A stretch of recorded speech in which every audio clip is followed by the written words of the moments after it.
Hello everyone. Today we're gonna see how to create a subdomain and install WordPress in Bluehost.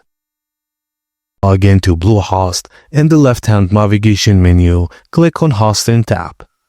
Under Quick Links, click on cPanel to open your cPanel dashboard.